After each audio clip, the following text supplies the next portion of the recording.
लोकसभा चुनाव को लेकर बिहार में भाजपा के पास दो ऑप्शन थे। एक पशुपति पारस और चिराग पासवान। दोनों पार्टियों के नेता पहले एक साथ ही थे, लेकिन स्वर्गीय रामविलास पासवान की मृत्यु के बाद बिहार में जो एक सियासी वैक्यूम क्रिएट हुआ, जिसे निर्वात कहते हैं, वह क्रिएट होता है और स्थिति ऐसी बनती है कि नेताओं में इधर से उधर कौन बड़ा कौन छोटा की बातें छिड़ जाती है और चिराग पासवान और पशुपति पारस जो उन्हीं के चाचा है के बीच में ठनती और पार्टी दो भागों में बढ़ जाती है।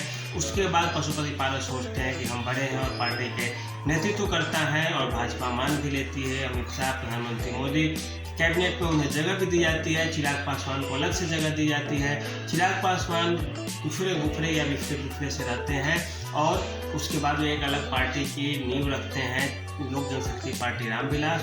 प्रचार प्रसार करते हैं, जन समर्थन भी मिलता है, अच्छा खासा नाम भी होता है। फिर वे इस यात्रा को स्थगित कर देते हैं। फिर आगे बात बनती है और चिराग पासवान अकेले चुनाव लड़ने के मूड में होते हैं। भाजपा के पास असमंजस की स्थिति थी, किस लोजपा को अपनाया जाए या दोनों में सामंजस्य बिठाया जाए।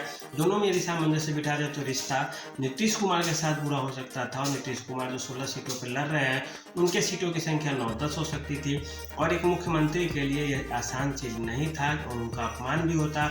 इसी कारण भाजपा को जब लास्ट में पशुपति और चिराग दोनों में से किसी एक को पकड़ना पड़ा तो उन्होंने चिराग का हाथ पकड़ लिया, पशुपति पारस को सीधे दरकिनार कर दिया, क्योंकि पशुपति पारस के पास अपना निजी वोट बैंक बहुत कमी है या न के बराबर है।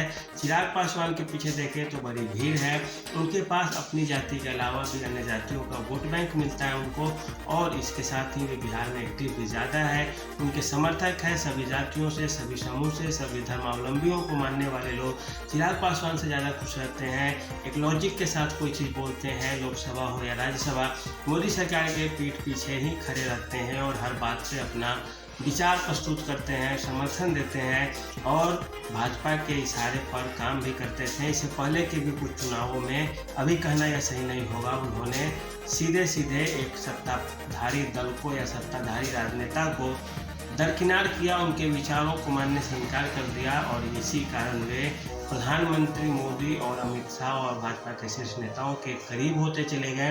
तो इसी का आज परिणाम निकला है कि भाजपा ने सीधे सीधे 5 जीते हुए सांसदों को केवल चिराग पासवान के नाम पे ही सीधे दरकिनार कर दिया और चिराग पासवान को गले लगाया। और सचमुच में जिस तरह से राम और हनुमान की जोड़ी थी और चिराग पासवान खुद भी कहते थे कि मैं मोदी का हनुमान हूँ, उसी ढर्रे पर चलते हुए उन्होंने एक नया पैटर्न विकसित किया है। समय आने पर चिराग पासवान को अब इस जो दक्षिणा भी इस चीज़ के लिए देना होगा, जो दक्षिणा के रूप में 5 सांसद देने होंगे और उम्मीद है कि ये सचमुच देंगे और अपनी जो सहयोगी पार्टी है एनडीए अलायंस के, भाजपा और जदयू जैसी पार्टियों को भी मदद करेंगे और उनके ज़्यादा से ज़्यादा सांसद को जिताकर दिल्ली भेजेंगे।